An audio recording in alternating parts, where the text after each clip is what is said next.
جایا کرتے تھے تو جمعہ پڑھنے کے لیے ابو روزہ ہر مرتبہ کہتے ہیں حضرت ہمارے یہاں دعوت کبھی تو قبول کر لو.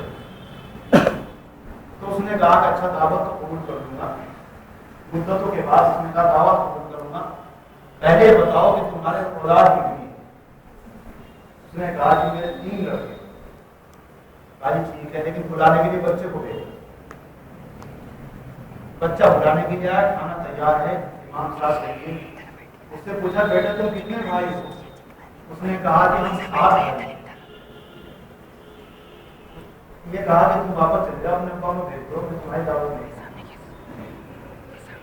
ابا واپس آئے, کہنے لگے دعوت کیوں نہیں کھائیں گے؟ کہا آپ سے جھوٹ بولتے ہیں, بچے آپ کے ساتھ ہیں, بتایا آپ نے 3 ہیں.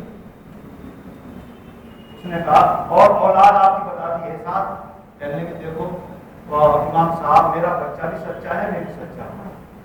کہنے لگے فارغ مجھے معلوم نہیں دونوں بات دونوں سچے کیسے ہو جائیں گے.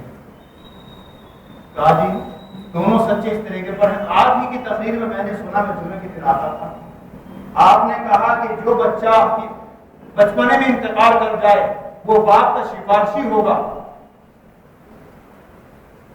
اور وہ حقیقی اولاد ہوگا. اور میرے 3 بچے بچپن میں انتقال کر گئے, وہ تینوں کے تینوں جب بچپن میں انتقال ہو کر گئے تو مجھے یقین ہوا کہ یہ حقیقی میرے سفارشی ہوں گے. یہ 7 ہیں, ان کے بارے میں تک پتہ ہی نہیں, مان تو خاتمہ نہیں ہوگا, لہٰذا میں یقین کے ساتھ ان کو نہیں کہہ سکتا. آپ نے کہا تھا سچ بولنا, تو میں نے سچی کی وجہ سے ان کے بارے میں سے یقین کے ساتھ نہیں کہا. یقین تھا تو میں نے کہا میرا لڑکا اپنے ان بھائیوں کو کہتا ہے جو بھی زندہ ہے, ان کے بارے میں سمجھا ہے. یہ کہا کہ ایسے کی بات گھر ضرور آؤں. تو حقیقی اولاد تو خیر وہ ہے جو صحیح معنی میں صحیح راستے پر ہو کر کے اور ایمان کا خاتمہ کرنے والی اور ساتھ ساتھ دوسروں کے لیے مسلم.